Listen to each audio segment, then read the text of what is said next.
এখানে পৌঁছানোর পরে গত একদিনের যত ঝামেলা, এগুলোর যে ক্লান্তি, এগুলো সব দূর হয়ে গেছে। মানে কেন, আমি জাস্ট আপনাদেরকে দেখাই, জাস্ট সি।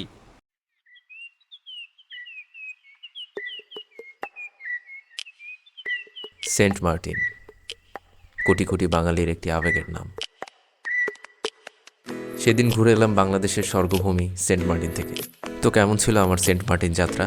আজকের ভিডিওতে সেটাই দেখানো যাক। এমন যদি হতো আমি পাখির মতো উড়ে উড়ে বেড়াই সারাক্ষণ।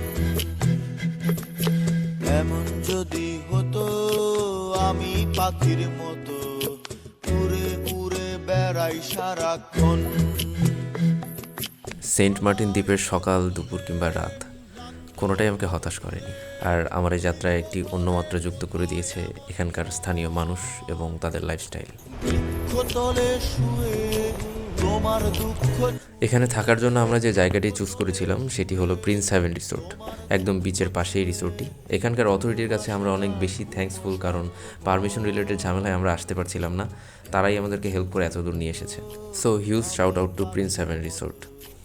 উড়ে উড়ে বেড়াই সারাক্ষণ। এমন যদি হতো আমি পাখির মতো। সেন্ট মার্টিনে এসে সবার আগ্রহ সমুদ্রের প্রতি থাকলেও আমার আগ্রহ ছিল ভোর এবং রাতের প্রতি। But man, the morning was unbelievable. কেন আলাদা এটার প্রমাণ করে এই যে সেন্ট মার্টিনের এই বোর্ডটা, এই বোর্ডটাই যথেষ্ট এটা প্রমাণ করছে যে সেন্ট মার্টিন কেন সবার থেকে আলাদা সব। এখানে যদি কেউ ঘুরতে আসে তার জন্য এই ভোটটা মাস্ট মাস্ট মাস্ট রিকমেন্ডেড।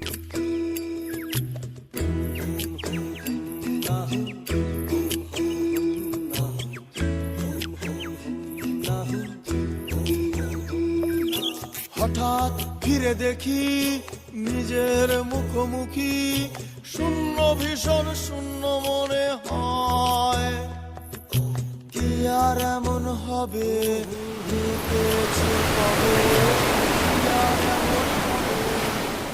তো এভাবেই ভোর, রাত এবং সমুদ্রের গর্জন শুনে কেটে গেল আমাদের দুটো দিন। তারপর এলো সেন্ট মার্টিনকে বিদায় জানাবার পালা। তো ধন্যবাদ সবাইকে, দেখা হবে আবার পরবর্তী কোনো একটা ভিডিওতে। টাটা। বেড়াই সারাক্ষণ। এমন যদি হতো আমি পাখির মতো